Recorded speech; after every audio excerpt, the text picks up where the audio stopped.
trader kampung dengan trader profesional. Pertama, untuk dari segi ilmu dengan kefahaman ni, trader kampung ni selalu suka main trade ikut rasa-rasa. Tak tahu kaedah sebenar untuk trade. Dia pun suka trade dengan ikut-ikut orang. Beza dengan trader profesional. Trader profesional ni dia ada satu ilmu yang mantap lah, yang mana dia dah melalui fasa perjalanan untuk menimba ilmu tentang market structure, support resistance, dari segi momentum, kawalan emosi. Yang kedua pula, risiko. Kalau trader kampung ni selalunya suka hentak full margin.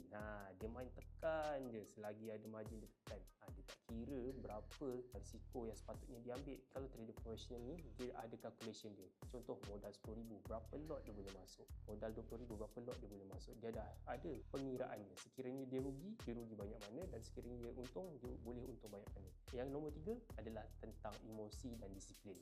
Kalau trader kampung ni biasanya dia susah sikit nak disiplin lah, suka terkejar-kejar harga. Banding dengan trader profesional ni, selalunya dia dah lalui fasa perjalanan seorang trader ni dah lama, so dia lebih bersabar untuk tunggu setup A+.